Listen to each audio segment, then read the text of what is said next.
Naranasan mo na bang mapunta sa isang lugar kung saan pakiramdam mo ay hindi ka tinatanggap? Dahil naranasan na ito ng dalawa, may gintong tuntunin sa mundo ng paranormal. Huwag na huwag mong sabihin, huwag! Huwag kang maglaro ng Ouija mag-isa. Pero itong babae, kahit ano paman ang dahilan, pinili niyang baliwalain ang patakarang iyon. Pumunta siya sa isang abandonadong bahay para makipag-ugnayan sa isang di umano ay espiritu na ang pangalan ay Brenda. Pero ang sumagot sa pamamagitan ng Ouija board ay hindi si Brenda. Nakikipag-usap ba ako sa demonyo gamit ang Ouija ngayon? Hindi si Brenda, ikaw lang ang nagsabi. Tama ba? Ay, Diyos ko!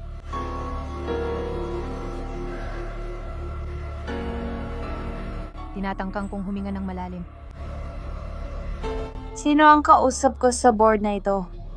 Sino ang kausap ko sa board na ito? Dumudugo ang ilong ko ngayon. Diyos ko, sinusubukan ng demonyo na sabihin, walang panyo pero dumudugo ilong ko. Gumagalaw ang tabla.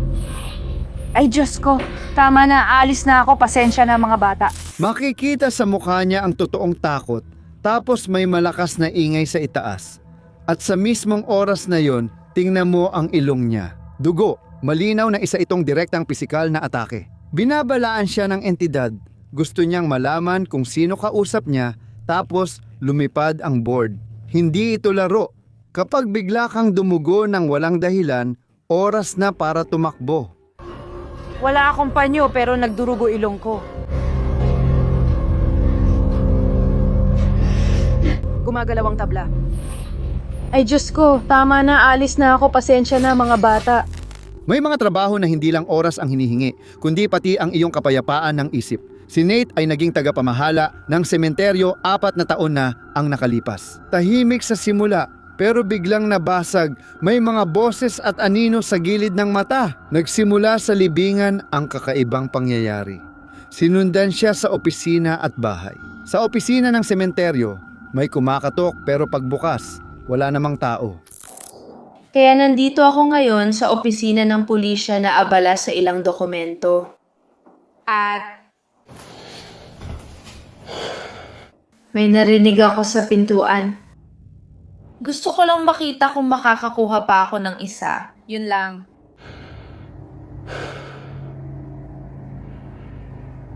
Hindi yun mangyayari.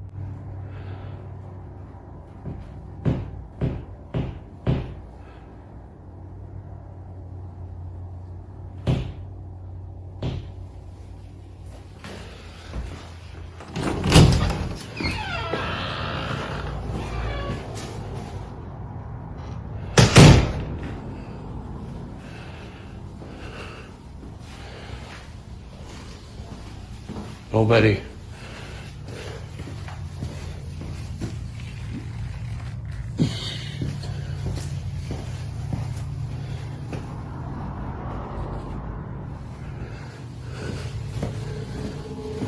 Sarado ito. Tulad ng nakikita ninyo, sarado ito.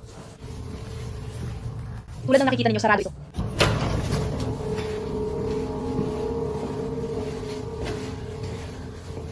Pinaka nakakabahala ay nangyari pa sa sariling kwarto niya. Kaya ngayon nakakarinig ako ng mga tunog, parang may tunog sa bahay. Naisip kong may bumalik na bagay sa bahay nang umuwi ako. May isang bagay na sumunod sa akin pa uwi.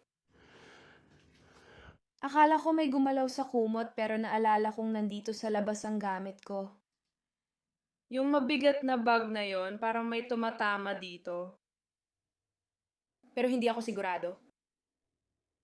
Pwede nating subukang hulihin siya. Pero parang may humahampas talaga doon.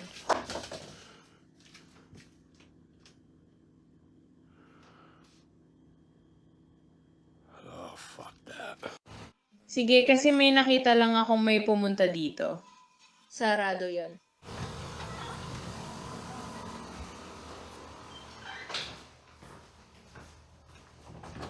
Sarado ito.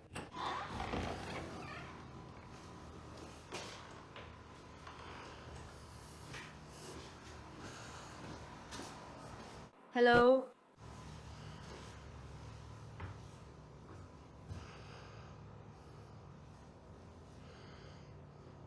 Ano yun? Fuck!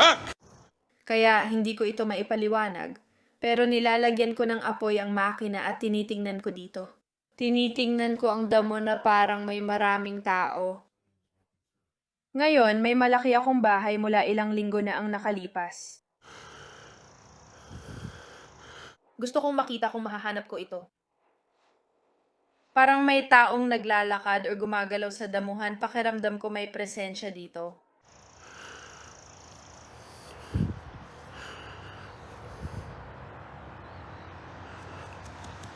What the? Bigla akong nagising. Paggising ko, nasa kwarto ng pagkain ko na agad ako. Hindi naman ako nagkaroon ng problema sa paglalakad habang natutulog. Hindi ko pa naranasan sa buong buhay ko. Tingnan mo ito. May isang bagay na nakamasid.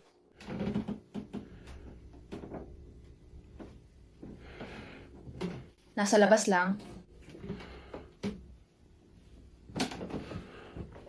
Mula sa silong. Gusto kong malaman kung mahahanap natin siya. Sa dulo, pero parang katabi lang ng kama.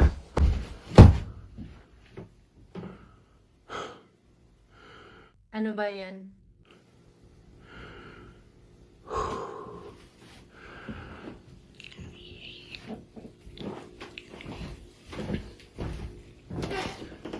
Ito na ang ikatlong araw. Parang may bara. Malamang na umihi ako pa atras. Pero baka sabay din. Hindi ko maintindihan. Walang kahit ano. Pagkatapos ay narinig ko ang mga yabag sa hagdan. Pero wala namang kahit ano. Mga kaibigan ko.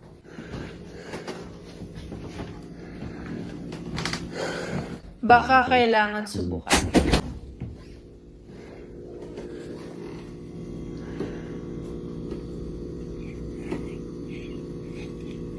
Ano yon?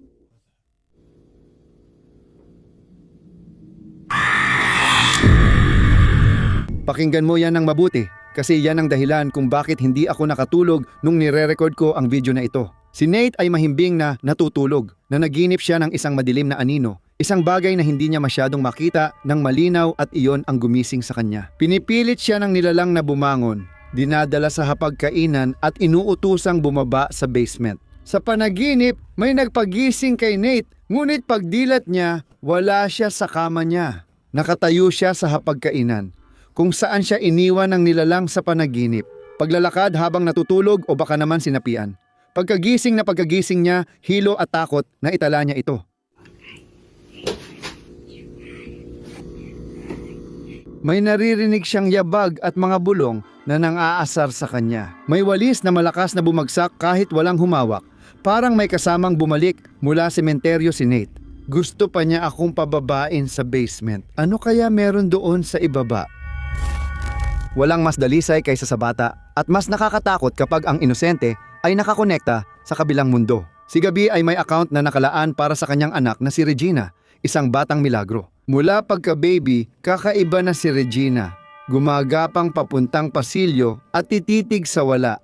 Kumakaway, nagpapadala ng halik at nakikipag-usap sa taong siya lang nakakakita. Habang tumatagal ang pagkakaibigan, nagbago ito. Ngayon, takot na takot si Regina at iniiwasan na niya ang lugar hanggat kaya. Akala ni Gabi ay guni-guni lang ng anak niya.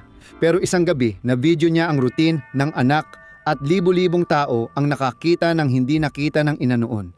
Ano ang nangyari? Ay Diyos ko, natakot talaga ako ngayon. Ano ang nangyari? Ay, Reggie! Tingnan mo, ano yun, mahal? Tara na. Ano yun, mahal? Anong meron? Anong nangyari? Halika mahal ko, halika na. Halika na, anak ko. Sige lang.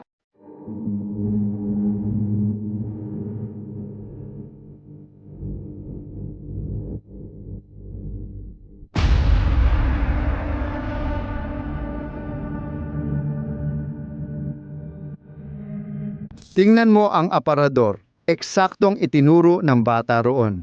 Isang makapal, madilim na anino ang gumalaw nang hindi normal ang bilis sa loob ng aparador. Wala namang ibang tao sa bahay. Sinilip ni Gabi ang aparador na walang laman. Ngunit hindi pa roon natapos ang bangungot. Ilang araw pagkatapos, nakita ni Gabi ang batang naglalaro sa kusina sa refleksyon ng patay na telebisyon.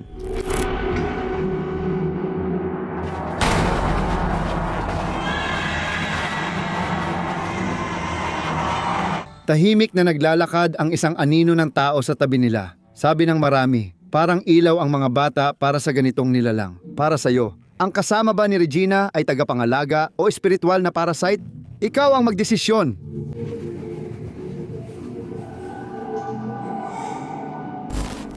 Magpalit tayo ng eksena, Georgia, Estados Unidos. Dalawang urbanong manlalakbay ang pumasok sa mga guho ng kubo ni Willis, isang inabandonang lugar mula dekada 60, kung saan namuhay at namatay mag-isa ang may-ari. Sa simula, naghahanap lang ng mga antigong bagay ang mga manlalakbay, ngunit nakatagpo sila ng kasama.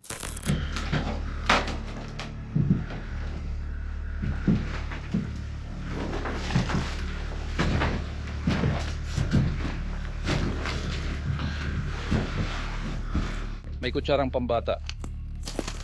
Oh, ang galing naman yan. Ilang taon sa tingin mo siya? Matanda na siya.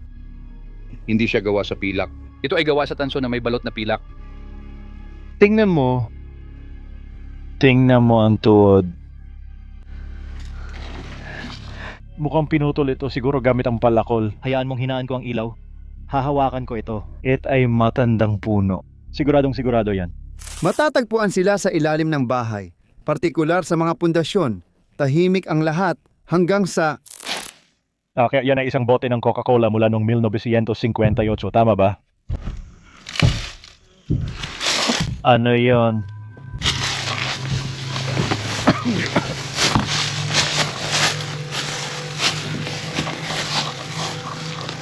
That's weird. Dito.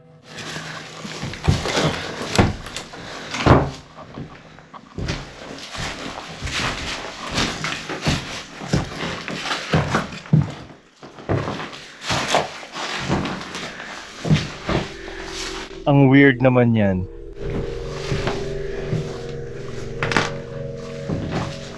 Narinig mo yun, di ba, Dan? Oo, narinig ko.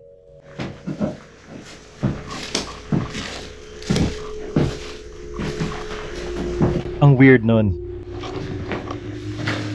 Sige, yan ay tama na dito sa bahay na to. Tara, tingnan naman natin ang iba. Sige, tara na. Umalis na tayo dito. Kaya sana ay meron kayong...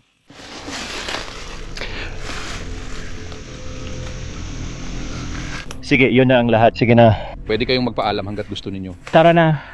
Sabihin mong narinig mo yun!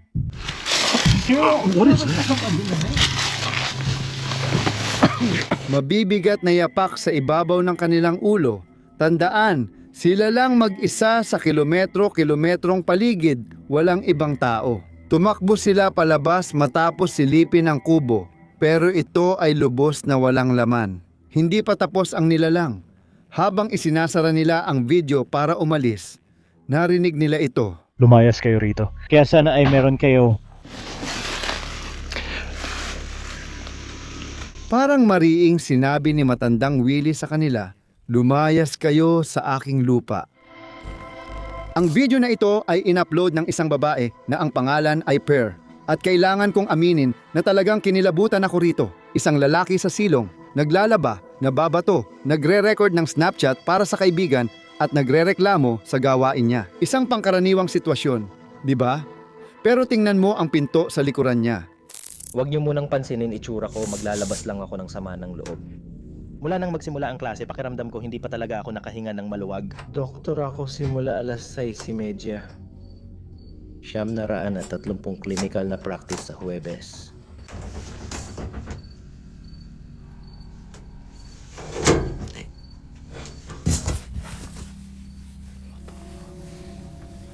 What?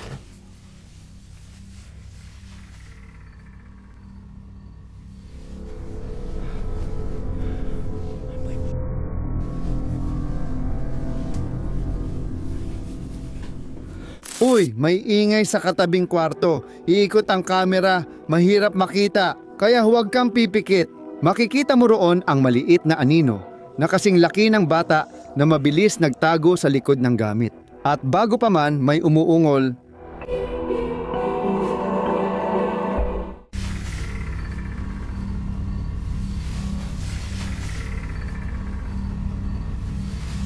tunog na hindi kayang gawin ng tao. Sabi ng lalaki, di niya sinasadya ang pagputol ng video at dali siyang umakyat ng hagdan nang maramdaman ang hininga sa batok niya. Nagkulong siya sa kwarto, takot na takot habang pinagmamasdan siya ng nilalang mula sa dilim.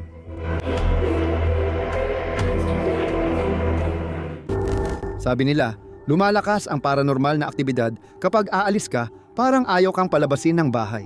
10 taon nang may tahimik na presensya si Becky, pero ngayong nag-iimpake siya para lumipat, lumakas at naging agresibo ang mga boses. Nagre-record si Becky sa video para ipakita ang gulo ng paglipat, pero may nakuha ang mikropono na di niya agad narinig. Lakasan mo ang volume! May naririnig akong isang babae.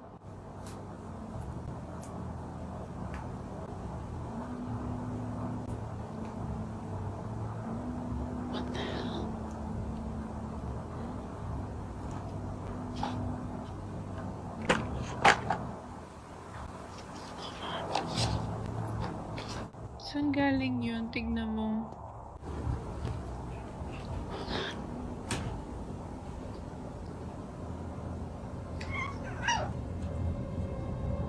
Narinig mo rin siya, di ba? Pakinggan mo yung tuloy-tuloy na ugong, parang may babaeng humuhuni. Pero hintayin mo sa 11 na segundo, parang may paos na bulong, malapit sa mikropono.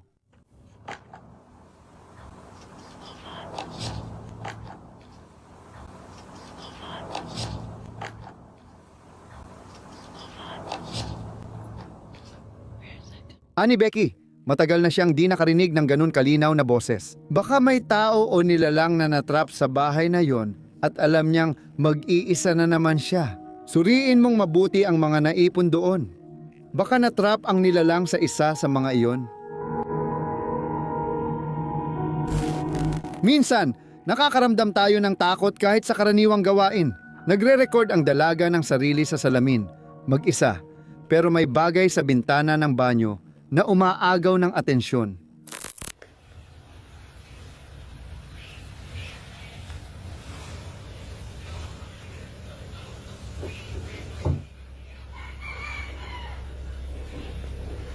Ano ba yan?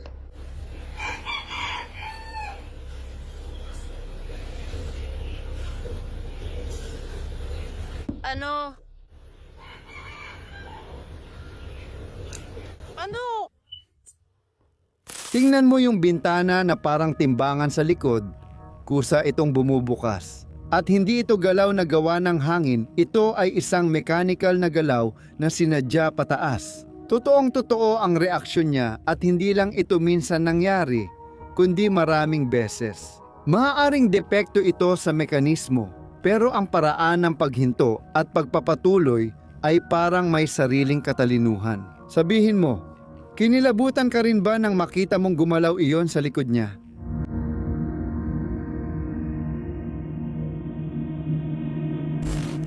Naranasan mo na bang maramdaman na may kasama ka kahit mag-isa sa kwarto? Ganun din ang sinasabi ng magkasintahan sa kwento.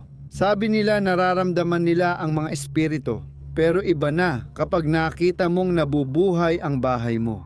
Napansin ng babae na bukas ang mga kortina sa kwarto kahit sigurado siyang isinara niya ang mga ito. Pero kahit ganoon, isinara niya ulit ang mga ito at umalis. Pagbalik niya makalipas ang ilang minuto, bukas na naman ang mga kortina, kaya ngayong pagkakataon, nagdesisyon siyang i-video ito. Me or that ship company?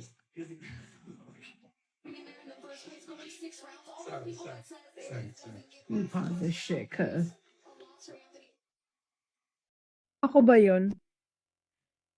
Ay, Diyos ko, mahal. Mahal. Ako o pagbubukas. Punuin mo ang lababo niya ng tubig. Panoorin mo kung paano ito umaangat mag-isa at hindi nahuhulog dahil nagsasabit-sabit sila. Lumabas siya agad para maghanap ng bakas ng nagbibiro sa kanila pero wala siyang nakita. Ang hardin ay ganap na walang laman. Wala ring hangin at walang tao sa labas. Tanging isang bintana lang ang gumagalaw na parang sinusunod ang isang di nakikitang kamay. Itong video na ito, sa totoo lang, pinaisip talaga ako ng matagal. Kasi, paano mo ito ipapaliwanag ng makatwiran? Ang susunod na clip ay mas personal at kakaiba. Nakakalungkot na mawalan ng matalik na kaibigan si Nick, ang pamangkin ng mag-asawa. Isang trahedya ito. Nagpasya silang dalhin siya sa parke para kahit paano makalimot siya. Habang nagre-record sila, may narinig ang mikropono na hindi dapat marinig ng mga buhay. Video ito ng pamangkin namin sa parke. Kamakailan lang namatay ang matalik niyang kaibigan. Ipaalam niyo sa amin kung ano ang naririnig niyo. Ay, Diyos ko! Aking... Makinig ka, may ilang nakarinig ng Nick, mahal kita. Ang iba naman ay nakakarinig ng mas nakakabahalang bagay. Maaari ba kitang tulungan? Ito ba ay ang kaibigang nagpapaalam? O may isang nilalang na sinasamantala ang sakit ng isang bata para makalapit sa kanya? Ilagay sa komento kung anong linya ang narinig mo. Ako, hindi ko na lang sasabihin. Salamat sa panunood hanggang dulo. Matatapang lang ang nakakagawa nito. I-like, mag-subscribe, at i-activate ang kampanilya para sa mas maraming katatakutan. Sana'y maganda ang bangungot mo.